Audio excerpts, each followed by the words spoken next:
Hi friends எல்லாருமே school leave விட்டதும் நம்ம எங்கே போவோம் நம்மளுடைய நேட்டிவ்க்கு தான் போவோம். நாங்களும் வந்து சென்னையிலேருந்து நேட்டிவ் வந்து கிளம்பிட்டோம் திருவண்ணாமலைக்கு. அங்கே வந்து பார்த்திங்கன்னா எங்கள் வீடு மொட்டை மாடியிலேருந்து பார்க்கும்பொழுது நல்லா கோபுர தரிசனம் தெரியும். அண்ணாமலையார் கோயிலுக்கும் போயிட்டு அதுக்கப்புறம் மறுநாள் வந்து பார்த்திங்கன்னா அங்கே எக்ஸிபிஷன் போட்டிருந்தாங்க திருவண்ணாமலையில். ரொம்பவே சூப்பராக இருந்துச்சு. நிறைய ரைட்ஸ் எல்லாம் இருந்தது. பசங்களாம் ரொம்பவே என்ஜாய் பண்ணுற அளவுக்கு இருந்துச்சு.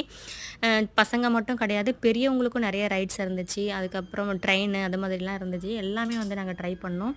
எல்லாத்துலேயும் ஒன்று ஒன்று ஏறிட்டோம். அதுக்கப்புறம் வந்து ட்ரை பண்ணி முடிச்சுட்டு அங்கே நிறைய சாப்பிட்றதுக்கு வந்து பார்த்திங்கன்னா நிறைய பக்கோடா, அப்பளம் அது மாதிரி நிறைய போட்டிருந்தாங்க.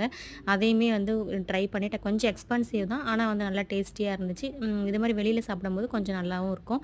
அதுக்கப்புறம் அதையும் சாப்பிட்டு முடிச்சுட்டு அதுக்கப்புறம் அங்கேருந்து கிளம்பிட்டோம். நிறைய செல்ஃபி எடுக்கிறதுக்கு நிறைய செட்டிங்ஸ் எல்லாம் செட் பண்ணியிருந்தாங்க. ரொம்பவே சூப்பராக இருந்துச்சு.